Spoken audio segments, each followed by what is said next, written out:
ఇక్కడ వచ్చిన మీ అందరికీ యేసుక్రీస్తునామం పేరిట శుభాభినందనాలు. దేవుని యొక్క మహా ప్రేమలో దేవుని మాటలు మనం జ్ఞాపకం చేసుకుందాం. లూకాసు వార్త 11:34. లూకాసు వార్త 11:34. నీ దేహానికి దీపము కన్నే కనుక నీ కన్నును జాగ్రత్తగా స్వాధీనంలో ఉంచుకో. ఏమన్నాడు? 11:34 కనపడిందండి.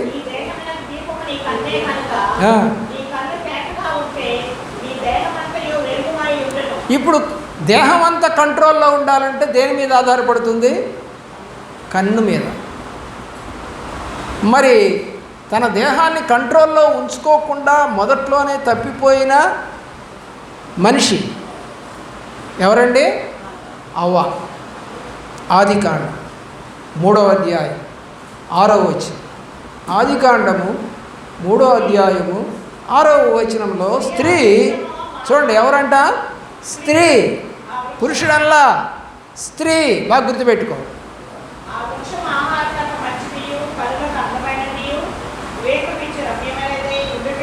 ఏం చేసిందండి? చూసిందంట. ఎలా కనపడిందంట? మంచిదిగా, అందముగా, ఏమండి, వివేకమిచ్చున్నదిగా, రమ్యమైనదిగా. అబ్బా, 4 రకాలు కనపడిందంట ఆమెకి. ఆ అబ్బాయి ఎంత అందంగా ఉన్నాడో, ఆ కర్లింగ్ హెయిర్ చూడు, అసలు ఆ రంగ చూడు, ఆ ముక్కు చూడు, ఆ పెదాలు చూడు, ఆ మీసం చూడు, ఆ చీక్స్ చూడు, ఆ హైట్ చూడు, ఆ బాడీ చూడు. ఏం చూస్తుందండి ఈ అమ్మాయి? ఏం చూస్తుంది? అందం చూస్తుందా? మొన్న మాకు ఫ్రెండ్ కలిశాడు. కలిస్తే వాళ్ళ అమ్మ నాన్న వచ్చారు ఈ మధ్యకాలంలో. గుంటూరులోనే ఉంటాడు. కలిస్తే ఏంట్రా ఎక్కడికి వెళ్తున్నావు అని అడిగా. అరే అమ్మా నాన్న ఉన్నారా ఇక్కడ ఉంటావేంట్రా, మీ ఇల్లు ఎక్కడ కదా అని అన్నాను. అంటే లేదులేరా, అమ్మా నాన్న లాడ్జీలో ఉన్నారు. అదేంట్రా, ఒకే ఊరిలో ఉండి కొడుకుగా నువ్వుంటే నీ దగ్గరికి అమ్మా నాన్న రాకుండా వాళ్ళు లాడ్జీలో ఉండటమేంటి, నువ్వు పోవటం ఏంటి అక్కడికి? ఏం చెప్పనురా, స్నేహితుడు కాబట్టి, నిజ స్నేహితుడు కాబట్టి నీతో చెప్తున్నా. చెప్పటానికి కూడా సిగ్గేస్తూ ఉంది, బాధగానే ఉందని. ఏంటంటే ఆ పెళ్లి చూపుల్లో ఏదో అందంగా ఉందని చేసుకున్నాం రా అమ్మాయిని, కానీ మనసు అందంగా లేదురా. ఏమంట? పెళ్లి చూపుల్లో అట అందంగా ఉందని అమ్మాయిని చేసుకున్నాడట, కానీ మనసు అందంగా లేదట. అంటే ఏంటో అర్థమైందా మీకు? తల్లిదండ్రులు అంటే అత్తమామల్ని చేర్చుకొని చూసుకొని ప్రేమించగల మనసు లేనటువంటి పిల్ల. చూడటానికి ఎలా ఉంది? అందముగా ఉంది. ఇక్కడ ఏమని రాశారు? ఈ స్త్రీకి ఎలా కనపడింది ఇది? చెప్పాలి త్వరగా. చూడండి, అక్కడ రాయబడింది కదా, మంచిది, అందము, వివేకము, రమ్యము. అబ్బా, ఏం చూసిందండి? ఏం చూస్తారండి జనాలు? 17 సంబంధాలు చూస్తే నాకు మా అక్కలు, మా అత్తలు, మా మేనత్తలు, మా చెల్లెళ్ళు వంకలు పెట్టి, రే అమ్మాయికి చెడు ఇంతే ఉందిరా, చెడు ఉంటే పనికి రాదా? అరే ఆ పిల్లకి ఐబ్రోస్ సరిగా లేవురా, ఐబ్రోస్ లేకపోతే పనికి రాదా? అరే జుట్టు వెనక్కు ఉందిరా, ఇక్కడికి ఉందిరా, నెత్తికి పైకి ఉందిరా, బాగాలేదురా. అవునా? ఆమె నడకలేదు, తేడా ఉందిరా. అవునా? ఆమె మాట కొంచెం మొగోడు మాటలాగా ఉందిరా. అవునా? నేను చూసిన 17 మందికి పెళ్ళిళ్ళు అయిపోయినాయి, నాకు ఇంకా పెళ్ళి కాలి. అప్పటికి అర్థమవుతుందా? 17 మందికి పెళ్ళిళ్ళు అయిపోయినాయి, నాకు అవలా. ఎందుకు? నేనేం కాదంటల్లా, ఇవన్నీ ఊరుకోండి అంటున్నా కూడా నీకు తెలియదు నువ్వు ఊరుకుంటున్నారు వాళ్ళు. ఇంకొక చోట అంతా రెడీ అయిపోయిన చోట ఆడబిడ్డ కట్నం దగ్గర వాళ్ళు 25,000 అడిగారు మా అక్కోళ్ళు, వాళ్ళు 10,000 ఇస్తా ఉన్నారు. అక్కడ ఆగిపోయింది ఒక పెళ్ళి. ఎలా ఉంటాయండి? ఏం చూస్తున్నారండి? ఏం చూస్తున్నారు? ఉషాలాగా చూసుకొని పెళ్లి చేసేసుకుంటూ గొడవేలే,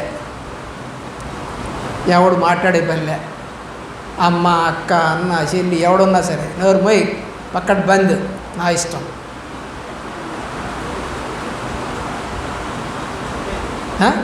అదే వాళ్ళు కనుక చూస్తే ఎర్రటబ్బాయి, మంచిగున్న అబ్బాయి, వాళ్ళ కులం అబ్బాయి ఎన్నెన్నో చూసేవాడు కదా. అదే జరుగుద్ది. దేవుని యొక్క ప్రేమలో ఈమె కన్నులు దేన్ని చూస్తూ ఉన్నాయి? దేవుడు ఏదైతే వద్దన్నాడో, దేన్నైతే ముట్టుకోవద్దన్నాడో దాన్ని చూస్తూ ఉంది. పరాయి స్త్రీని చూడకూడదు అని బైబిల్లో రాసి ఉంది. చూడండి, యోహాను రాసిన మొదటి పత్రిక 2వ అధ్యాయం 16వ వచనం. రాత్రికాలం మీతో మాట్లాడాను. యోహాను రాసిన మొదటి పత్రిక.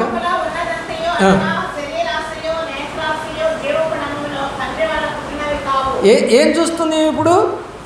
లోకాశ, శరీరాశ, నేత్రాశ. ఈ 3 ఉన్నాయండి ఆమెకి. నీకులేవా? నీకులేవా?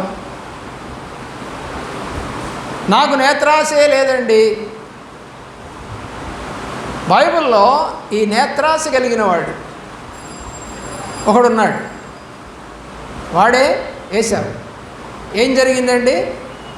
ఆ ఎర్రెర్రగా ఉన్నటువంటి చిక్కుడుకాయ కూరను చూశాడట. మనసు పుట్టిందంట తినాలని. తమ్ముడా ఇవ్వు అని అడిగాడట. నీ జ్యేష్ఠత్వాన్ని నువ్వు ఇస్తానన్నాడట. ఆలోచించేయండి. నేత్రాశ మనుషులను పాడు చేస్తూ ఉంది. నీ చూపు ఎలాగుంది? ఆదికాండం 13వ అధ్యాయం 10వ వచనానికి వెళదాం ప్రియులారా. ఆదికాండము 13వ అధ్యాయము 10వ వచనములో లోతు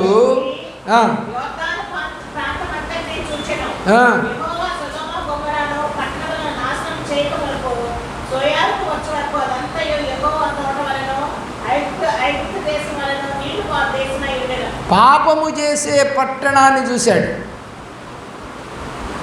ఏ పట్టణం కనపడింది అతనికి? ఐగుప్తు అంటేనే పాపం. ఐగుప్తులో ఉన్నటువంటి ఈ దేశానికి ఇంకా పాపం ఏంటో తెలుసా? ఆ ఊరికి ఎవడన్నా మగోడు వస్తే మగోడిని మగోళ్ళు అనుభవిస్తారట, ఆడవాళ్ళు వస్తే ఆడవాళ్ళు అనుభవిస్తారట. అంత ఘోరమైనటువంటి ఊరది. 2 ఊర్లయ్యి, సొదొమ గొమొర్ర. 2 ఊర్లు పాపమే. వ్యభిచారం. ఎవరితో? స్వలింగ సంపర్కం. అవ్యాచ్యమైనటువంటిది. దేవదూతలు వస్తే దేవదూతలతో కూడా అనుభవించాలనుకున్నారు వాళ్ళు. తీసుకురావాలని బయటకంటే లోతన్నాడు, అయ్యా పెళ్ళిగా నాకు కుమార్తెలు ఉన్నారు తీసుకోండి అయ్యా అంటే, లేదు మగవాళ్ళు వచ్చారు, వాళ్ళు కావాలి మాకు అందరు. మగవాళ్ళు కావాలట. పురుష సంయోగం.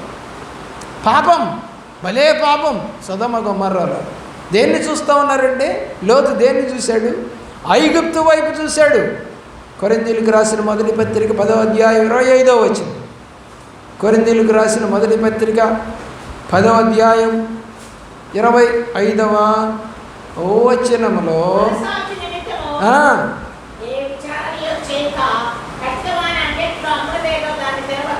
ఏ విచారణ చేయలేదండి ఇతను. పోయి తీసుకున్నాడు. పోయి ఆ ఊరు వెళ్తానని. చాలామంది అలాగే. నాకు ఒక అమ్మాయి చెప్పింది, అయ్యా అప్పుడేదో 50,000కో 30,000కో ఇస్తామంటే కొన్నాము, అది ఇప్పుడు అమ్ముకోవడానికి లేదు, ఏమి చేయడానికి లేదు, అట్ట పడింది. అది ఉపయోగం లేకుండా ఉందట. డబ్బులైతే పోయాయి ఎప్పుడో.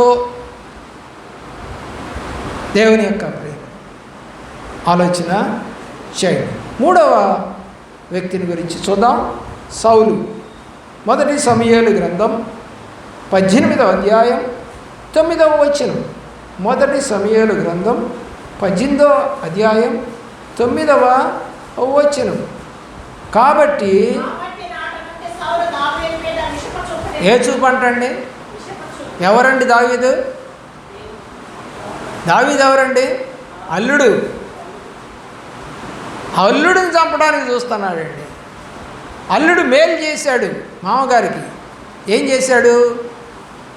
గొలియాతుని చంపక 40 రోజుల నుంచి భయపడుతూ సైన్యం ఉంటే, వాడేంటి సున్నతి లేనివాడు, వాడి గురించి భయపడతారేంటి అని పోయి చిన్న వయసులో ఉన్నటువంటి దావీదు గొలియాతుని చంపితే, అప్పుడు జనులందరూ కూడా సౌలు 1000 మంది, దావీదు 10,000 మంది అని అరుస్తూ ఉంటే వీడికి ఈర్ష్య పుట్టి కోపం వచ్చి, ఈ బిడ్డ చిన్నగెంత లేడు, యుద్ధం రాదు, కత్తి పట్టుకోవడం రాదు, వీడు చంపాడని ప్రజలందరూ వీడిని పొగుడుతున్నారు, వీడిని చంపేయాలి అనుకుని ఏ చూపు?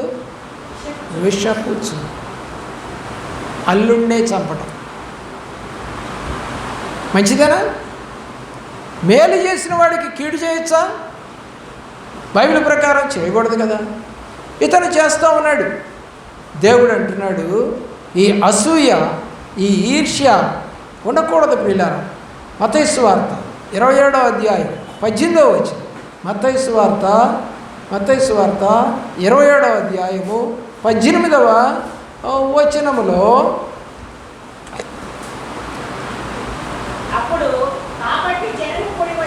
విడుదల చేయవలనని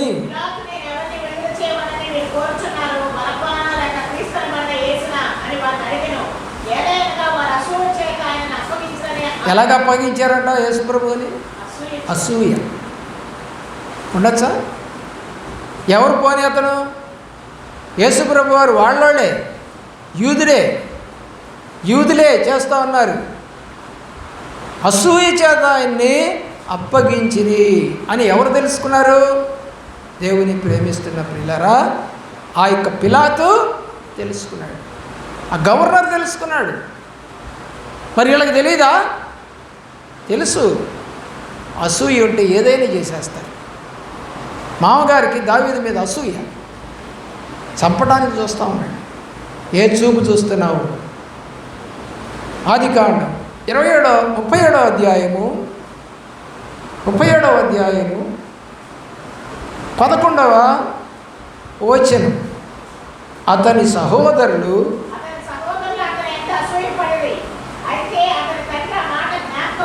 ఎలా చూశారండి?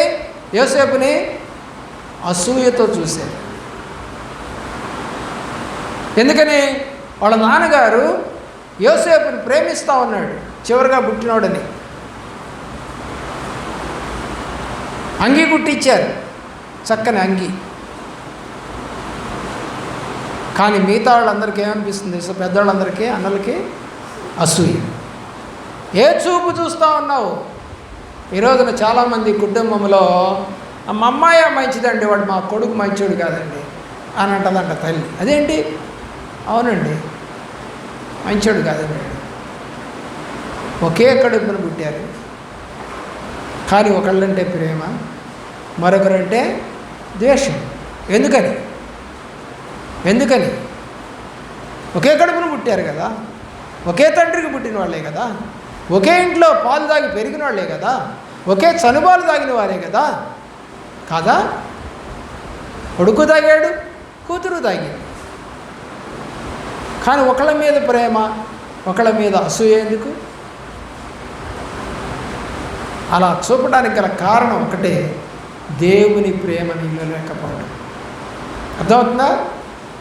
దేవుని ప్రేమ కనుక మనలో ఉంటే అందరినీ సమానంగానే చూస్తాం, తేడా చూపం. పెంచింది నువ్వే, నీ పాలు తాగే పెరిగారు, నీ యొక్క ఒడిలోనే పెరిగారు, నువ్వు అన్నం పెడితేనే పెరిగారు, నువ్వు స్నానం చేయించావు, నువ్వు వస్త్రములు తడిగావు, నువ్వు పడుకోబెట్టుకున్నావు ఒళ్ళో, అన్నీ నీ ఒళ్ళోనే జరిగాయి. 2 పిల్లలు కూడా. ఒకళ్ళ మీద అసూయ ఎందుకు? ఒకవేళ పెంచిన దాంట్లో ఏమైనా తేడా ఉందా? నమ్మకం లేకుండా పెంచావా? అయిష్టంగా పెంచావా? లేదే. మరి ఎందుకు అసూయ? ఒకళ్ళంటే ప్రేమ ఏంటి, ఇంకోళ్ళంటే ప్రేమ లేకపోవడం ఏంటి? ఒకవేళ ఆ డిఫరెన్సే కనుక చూపిస్తే బైబిల్లో కూడా ఇస్సాకు ఎవరిని ప్రేమించాడు చెప్పాలి?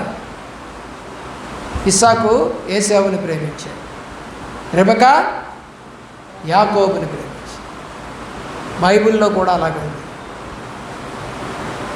చూసారా? బైబిల్లో కూడా తేడా ఉంది. ఇద్దరు కొడుకుల్ని ఇద్దరు ప్రేమించలా, ఒకళ్ళొకళ్ళని ప్రేమించారు, ఒకళ్ళొకళ్ళని ప్రేమించారు.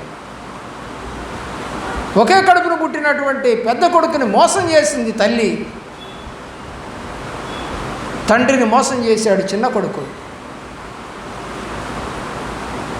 ఎలాంటి కుటుంబం, ఎలాంటి కుటుంబం ఆలోచన చేయి. దేవుని యొక్క ప్రేమలో యోసేపు అన్నలు అసూయ చూపులు చూస్తూ ఉన్నారు. ఆదికాండం 29వ అధ్యాయం 31వ వచనం. ఏంటంటే ఇక్కడ లేయా ఎవరి చేత ద్వేషించబడతా ఉంది? రాహేలు చేత. ఇద్దరు ఎవరు? అక్కచెల్లెళ్ళే. మీ కుటుంబాల్లో కూడా ఉన్నారా ఇట్లా? లేరా? గ్యారంటీగా ఉంటారు. అక్కచెల్లెళ్ళే కానీ ప్రేమించుకోరు. ఎలాగంట ఈ ద్వేషాన్ని ఎవరు చూశారట? దేవుడు చూశాడట. లేయా ద్వేషించబడుట యెహోవా చూచి ఆమె గర్భము తెరిచెను, రాహేలు గర్భం మూసివేసింది, గొడ్రాలైపోయింది. 6 పిల్లలు పుట్టిందాకా కూడా ఏం గర్భం తెరవబడ. దేవుడు కోపం చూసారా? ఒకే ఇంట్లో అక్క చెల్లెళ్ళు ప్రేమించుకోరా? చూడ్డా దేవుడు చూశాడు ప్రభువారు. ప్రియుల ఆలోచన చేయండి. కీర్తనల గ్రంథము 106వ సంకీర్తన 16వ చరణం 106 16వ చరణములో దేవుని మాటలు వింటున్నప్పుడు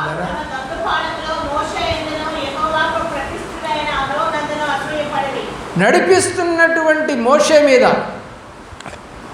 అలాగే అహరోను మీద, వీళ్ళిద్దరు ఎవరంట? యెహోవాకు ప్రతిష్ఠితులైన వారు. అంటే దేవుని కొరకు పనిచేసేవాళ్ళు అని అర్థం. ప్రతిష్ఠితులు అంటే వెనక్కి పోరు. ఇక మేము ప్రతిష్ఠితులం దేవుడికి, ఇక వెనక్కి పోం. చనిపోయేంత వరకు వెనక్కి పోం. మీరన్నా మానేయచ్చు మందిరాలు, మేము మానేయం. మీరైనా ఆలస్యంగా రావచ్చు మందిరాలకి, మేము రాము. మీరైనా రాకపోవచ్చు ఉపవాస ప్రార్థనలకి, మేము రాము. కారణం ఏంటంటే మేము ప్రతిష్ఠితమైన జనం. అలాంటి జనం మీద ఏం పడ్డారంట జనులు? అసూయ పడ్డారంట. మంచిదేనది? ఏమయ్యారు అసూయ పడితే? దేవుడు కోపం వచ్చి అరణ్యంలోని వాళ్ళని చంపేశాడు. అసూయపడ్డ వాళ్ళందరూ చంపేశాడు. ప్రతిష్ఠితులైన జనం మీద అసూయ పడకూడదు. దేవుని ప్రేమించండి. నీకుందా అలాంటి ప్రార్థన?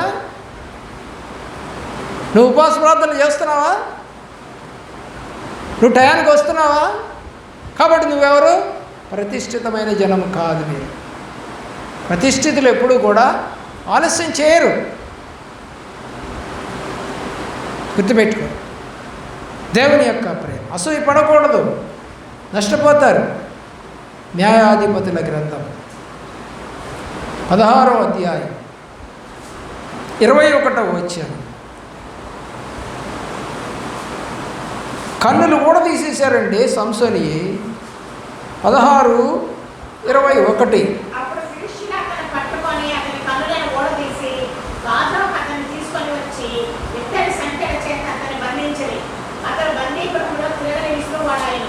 ఎందుకంటే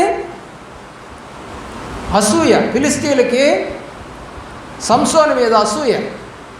మమ్మల్ని అందరిని చంపేస్తా ఉన్నాడు, మమ్మల్ని లేకుండా చేయాలని చూస్తున్నాడు. ఎన్నిసార్లు మేము అతని దగ్గరికి వెళ్ళినా కూడా అతనే గెలుస్తున్నాడు. ఎవరిని వాడారండి?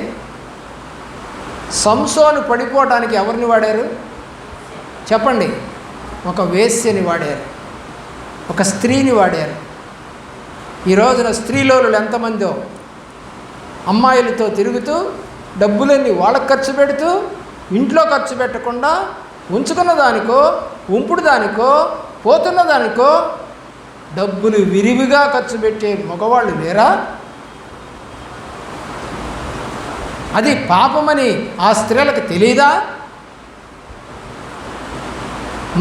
మేము ఒక కుటుంబాన్ని పాడు చేస్తున్నాము, వాళ్ళ కుటుంబానికి చెందాల్సిన డబ్బు మేము తీసుకుంటున్నాము, ఇది పాపమే అన్న సంగతి తెలియదా స్త్రీకి?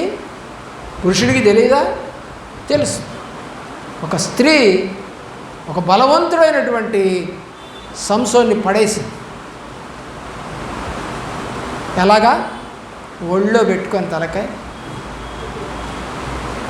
ఏమండి, ఇక్కడ కూర్చున్న వాళ్ళు ఎవరు అట్ట ఒళ్ళో పెట్టుకొని భలే ఉంది నీ జుట్టు, ఎంత అందగాడివో అని ఎప్పుడైనా ఉండరు, ఎప్పుడైనా ఉండరు. కానీ అది అంటది. ఎందుకు? అది వేశ్య. వేసికి లాలన ఎక్కువ, వేసికి సోకెక్కువ, వేసికి మాటలు రమ్యముగా ఉంటాయి. వాడు కొట్టినా కూడా భలే అందంగా కొడతావయ్యా. మన ఇంట్లో మన ఆయన అంటే అట్ట అందంగా కొట్టావని, ఏంటి అట్ట కొట్టామంటది. వాడు కొట్టినా కూడా బాగానే ఉంటుంది అక్కడ, ఎందుకంటే డబ్బులు ఇస్తాడుగా. పాపము ఒక మగవాడి యొక్క బలాన్ని తీసేసింది స్త్రీ. తీసేయటమే కాదు, ఏం జరిగింది? కన్నులు ఊడబెరికిచ్చింది. ఒక మగవాడి కన్నులు ఊడబెరికిచ్చింది ఢిల్లీలో. ఎంత పాపమండి! పోనీ ఫిలిష్తీయులు ఏమైనా బాగుపడ్డారా? ఏమైనా వాడుకున్నారు ఫిలిష్తీయులు, ఎందుకంటే వేశ్య కాబట్టి. వేశ్యాలోలుడైపోయాడు. ప్రియులారా, దేవుడు అంటున్నాడు సామెతల గ్రంథంలో, నీ బలము స్త్రీలకు ఇయ్యకుము. మగవాడు స్త్రీలతో పోతే తన బలం పోతుంది అని బైబిల్ సెలవిస్తూ ఉంది. ప్రియులారా, ఇది నిజం, బైబిల్ రాసిన మాట అది. అందుకని చాలామంది ఈరోజు ఇందాక చెప్పినట్టుగా కర్ణాటకలో 76,000 మంది ఎయిడ్స్ రోగగ్రస్తులు. పాపం. చూడండి, దేవుని యొక్క ఆ ప్రేమలో దేవుడు కోరుతున్నటువంటిది 31వ అధ్యాయం 3వ వచనం. నీ బలమును స్త్రీలకు ఇయ్యకుము.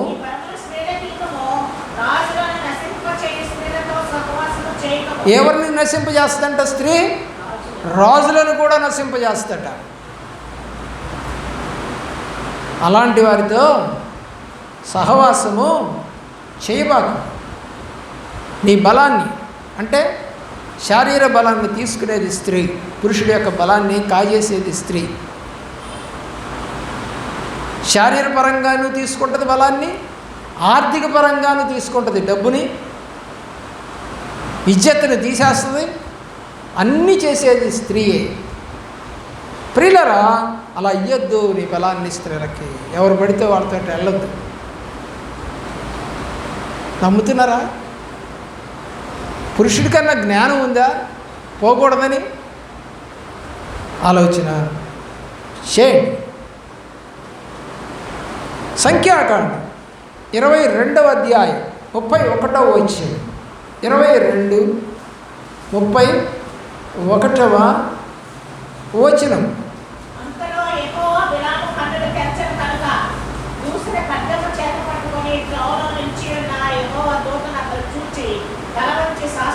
అప్పటిదాకా ఎవరు కనపడలేదు వీడికి? దూత కనపడ. ఎవరికి కనపడింది? గాడిదకి కనపడింది. అదేంటి గాడిదకి దూత కనపడటం ఏంటి? అంటే ప్రవక్తకు కనపడకపోవటం ఏంటి? అంటే అతని కళ్ళు డబ్బుతో మూసుకుపోయాయి. బిలాము యొక్క కళ్ళు డబ్బుతో మూసుకుపోయాయి. కాబట్టి చూడండి 22, 23 చదవండి. 22, 23లో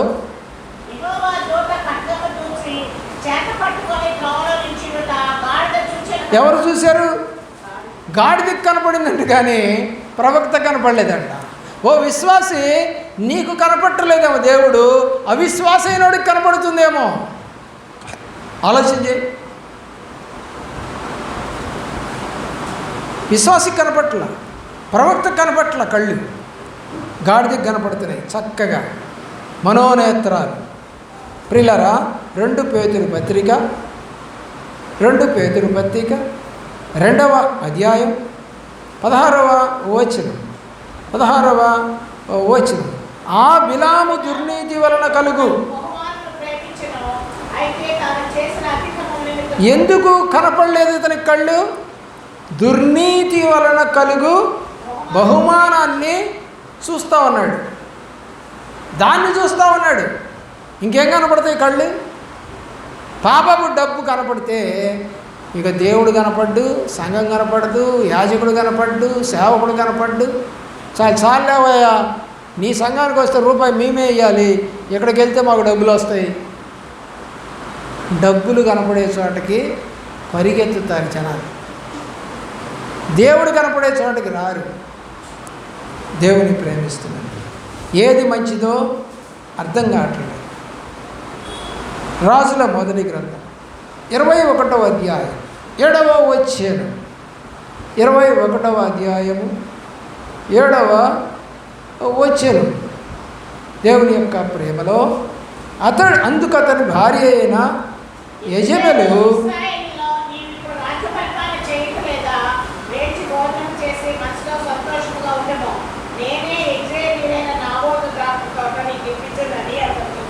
ఏం చేస్తుందండి? ఎవరి వైపు చూడాలని ఆశపడుతుంది? నాబోతు ద్రాక్ష తోట వైపు చూస్తూ ఉంది. నా భర్తకి ఈడవిడు. చూడండి, అహబు పేరిట తాకీదు వ్రాయించి అతని ముద్రతో ముద్రించి, ఈమెకి పవర్ లేదు, రాజు కదా ఇతని పేరిటే ఆయనే రాసినట్టుగా. చూడండి ఎంత తెలియగలాడదో. అతనే రాసినట్టుగా అతని యొక్క ముద్రించి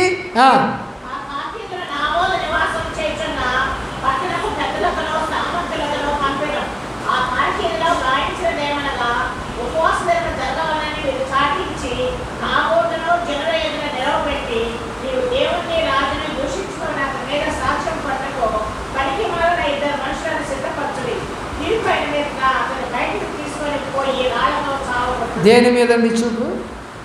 నాబోతు ద్రాక్ష తోట. ఏమవుతుంది తర్వాత అదంతా జరిగిందిలేండి. దేవుని యొక్క ప్రేమ ఎలాంటి చూపు కలిగి ఉన్నారు? ఎలాంటి చూపు నీకు ఉన్నది? ఎవరిని మెప్పించటానికి? ఆదికాండం 39:7. ఆదికాండము 39:7వ వచనం. అటు తర్వాత అతని యజమానుని భార్య ఏ చూపిది? ఒక బాగా యవ్వనుడి వైపు చూస్తూ ఉంది ఈ యొక్క భార్య. ఎవరు లేరు ఇంట్లో? భర్త లేడు. భర్త ఇంట్లో లేడు. పెద్ద ఇల్లు, లోపల ఏం జరిగినా కూడా వీడు ఇల్లంతటి మీద అధికారి. ఎవరు? యోసేపు. కాబట్టి ఎవరు ఇతను ఎందుకు పోయాడు లోపలికి అని అడగరు. కాబట్టి ఈమె ఏం చేసింది? యోసేపు మీద కన్ను వేసి. ఎంతమంది ఆడవాళ్ళు పెళ్ళైన మగవాళ్ళ మీద కన్నులేసి పాడు చేస్తూ ఉన్నారు. కానీ యోసేపు అలాంటి వాడా? ఆమె కన్నేసింది కదా అని ఆమెతో పోయాడా? పాపం చేశాడా? చూడండి అయితే అతడు ఒప్పక నా యజమానుడు తనకు కలిగినదంతయు నా చేతికి అప్పగించను కదా, నా వశమున తన ఇంటిలో ఏమి ఉన్నదో అతడు ఎరుగడు, ఈ ఇంటిలో నాకంటే పైవాడు ఎవడనూ లేడు. నీవు అతని భార్యమైనందున నిన్ను తప్ప మరి దేనిని నాకు అప్పగింపక ఉండలేదు. కాబట్టి నేనెట్టు ఇంత ఘోరమైన దుష్కార్యము చేసి దేవునికి విరోధముగా పాపము కట్టుకొందరని యజమానుని భార్యతో పాపం చేద్దామంటే రాలేదండి. ఆమె అయితే మోహపు చూపు చూసింది కానీ ఇతనికి లేదండి. అలాగే కనుక నిజంగా ఉంటే భార్యాభర్తల్లో ఒకవేళ వేరే వాళ్ళు మీ భర్తను ఎవరైనా మోహపు చూపు చూస్తే నా భర్త అలాంటి వాడు కాదని చెప్పగల భార్యలు ఉన్నారా? పోయినా పోతాడేమోలే అనే భార్యలు ఉన్నారా? ఆలోచించి. చాలామందికి ఆడవాళ్ళు ముసలోళ్ళైనా కూడా ఇక్కడున్న వాళ్ళకి కూడా వాళ్ళ భర్తలకు భలే అనుమానం, నా భార్య ఎవరితోనూ పోద్దేమో అని. ఎందుకండి అంత అనుమానం? ఈ వయసులో కూడా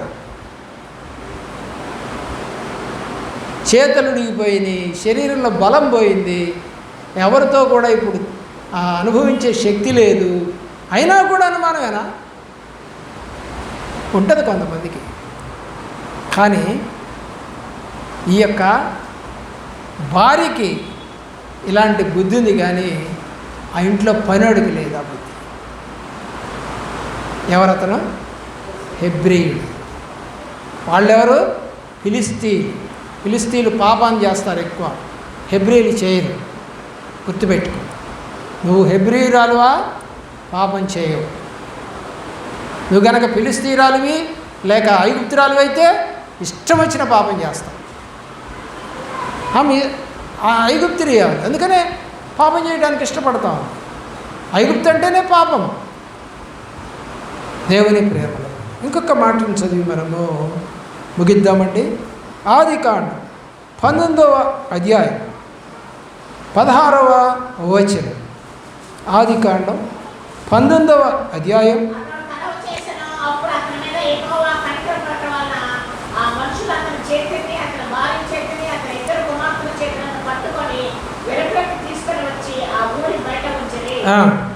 ఆ దూతలు